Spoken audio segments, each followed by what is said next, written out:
12 तारीख को हम चीफ मिनिस्टर से मिले थे और चीफ मिनिस्टर को इसलिए मिले थे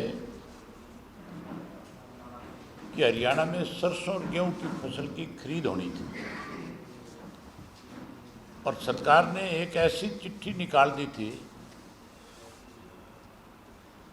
कि गेहूं की खरीद के अंदर लोगों के सामने बहुत बड़ी परेशानी होनी थी। 229 के करीब खरीद केंद्र बनाए हुए थे, इन्हें फोकल पॉइंट भी कह देते हैं, और वो बड़े बड़े गांव में बनाए गए थे। किसान को अपनी फसल बेचने में दूर दराज मंडियों में ना जाना पड़े। व्यापारी अपना लाइसेंस वहाँ उस फोकल पॉइंट का लेकर के आता था और किसान उस फोकल पॉइंट पे जाके अपने आड़तियों को अपनी गेहूँ बेचता था और उनको सरकार ने बंद कर दिया था। एक नोटिस जारी कर दिया कि ये खरीद के अंदर जो है इनको हम इसलिए नहीं आगे चालू रख सकते कि वहाँ पे ना तो कोई बायोमेट्रिक हो सकती थी, ना कोई गेट पास कर सकते थे। इससे व्यापारी को भी परेशानी थी, किसान को परेशानी थी। मुझे व्यापारियों ने भी, किसानों ने मिलकर के अपनी समस्या मेरे सामने रखी और मैंने इसके लिए मुख्यमंत्री से समय मांगा था कि हमारा एक डेलीगेशन आपसे मिलना चाहते हैं। हम उनसे मिले और हमने उनके सामने सारी बात रखी। जब मैंने उस चिट्ठी का हवाला दिया तो मुख्यमंत्री कहने लगा मेरे नोटिस में नहीं है। जबकि इतना बड़ा फैसला सरकार ले रही है और मुख्यमंत्री के नोटिस में नहीं है, ये भी एक हैरानी वाली बात थी। मैंने उनको चिट्ठी दी, मैं क्या आप ये चिट्ठी पढ़ लें, क्या लिखा है इसमें। मुझे कहने लगा कि मैं इस पर विचार करूंगा। ये पहला मुख्यमंत्री मैंने देखा है कि डेलीगेशन जब मिलने गया तो मुख्यमंत्री के पास कोई अधिकारी नहीं था। जबकि कोई भी डेलीगेशन सरकार से मिलने जाता है तो मुख्यमंत्री से अगर मिलने जाएगा तो उसका पीएस मिलेगा, आपको एडिशनल पीएस मिलेगा उसका, या जिस सिलसिले में आप मिलने जा रहे हो उस डिपार्टमेंट का एएसएस मिलना चाहिए था। कोई अधिकारी नहीं था इनके पास। तो मैंने उनसे कहा कि आप कह रहे हो कि हम विचार करेंगे, बाहर प्रेस के साथी खड़े हैं, वो मेरे से पूछेंगे क्या विचार करोगे आप इस पर, ये मंडियाँ चालू रहेगी कि इनको बंद कर दोगे। तो कहने लगा नहीं, बंद नहीं होने देंगे, मंडियाँ चालू रहेगी।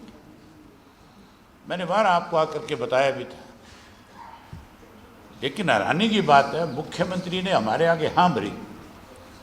आज भी वही आदेश है, जितने भी आड़ती थे उनको अब तक उनके लाइसेंस रिन्यू नहीं करके दिए। खरीद के अंदर जो है उन पे बायोमेट्रिक नहीं हो सकती, उसके लिए बहुत सारी दिक्कतें आई।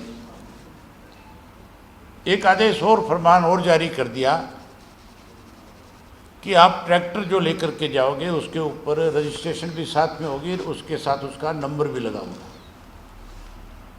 इनको इस बात की जानकारी नहीं है कि किसान के पास ट्रैक्टर तो हो सकता है, ट्रॉली भी मांग करके लेकर के आता है। हर आदमी के पास ट्रॉली अपनी नहीं है, हर एक के पास ट्रैक्टर भी नहीं है।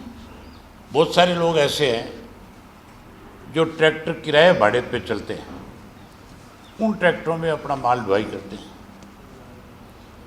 दूसरा ये कर दिया कि ट्रैक्टर जब तक मंडी में नहीं जाएगा तब तक गेट पास नहीं मिलेगा।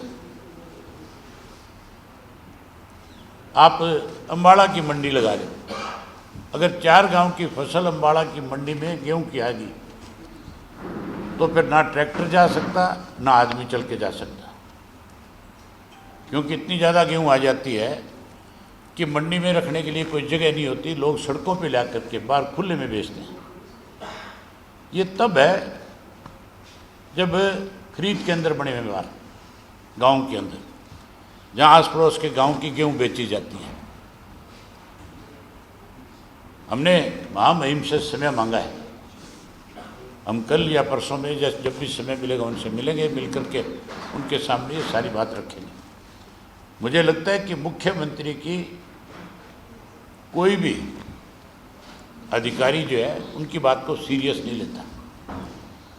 अगर सीरियस लेता तो फिर मुख्यमंत्री ने हमें जब ये कहा था कि ये जो फैसला है मैं अधिकारियों से बात करूंगा और इसको किसी कीमत पे लागू नहीं होने दूंगा, आज वो ज्यों का त्यों लागू है।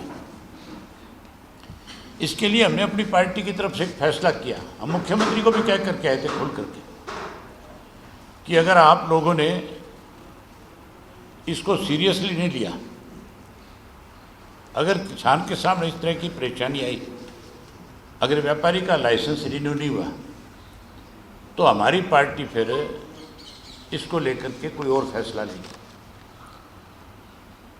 हमने आज ही अपने साथियों से बात करी और बात करके ये तय किया है कि हम हर मंडी के अंदर डिस्ट्रिक्ट हेडक्वार्टर के ऊपर अपने पार्टी के जिला के जो पदाधिकारी हैं उनकी ड्यूटियां लगाएंगे और वो वहाँ पे एक बाकायदा तौर के ऊपर आड़ती की दुकान के ऊपर एक बड़ा पोस्टर लगाएंगे, बड़ा होर्डिंग लगाएंगे जिसके ऊपर लिखा होगा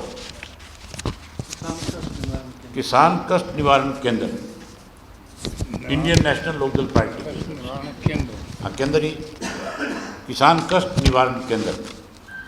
और जो किसानों की समस्याएं होंगी किसान जब जाकर के हमारे उन साथियों के सामने रखेगा तो फिर वो अधिकारियों से बात करेंगे और अधिकारियों की अगर फिर समझ में नहीं आई तो फिर हम किसानों को साथ लेकर के सरकार को इस बात के लिए मजबूर करेंगे कि वो केंद्र चालू रखे जाएं और किसान की खरीद में किसी किस्म की परेशानी ना हो, इसके लिए आप बंदोबस्त करें।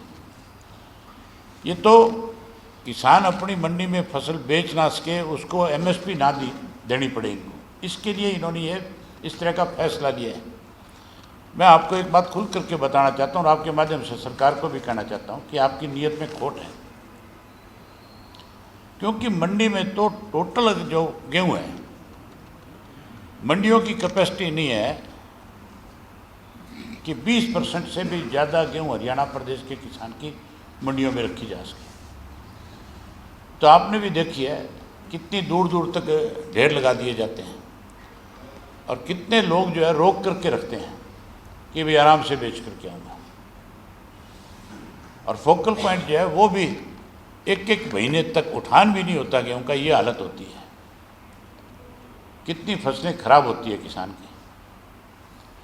इसके लिए केवल और केवल एक ही सोच है कि एमएसपी से बचा जाए, एमएसपी ना देनी पड़े। इसलिए इस तरह का एक फैसला सरकार ने लिया है।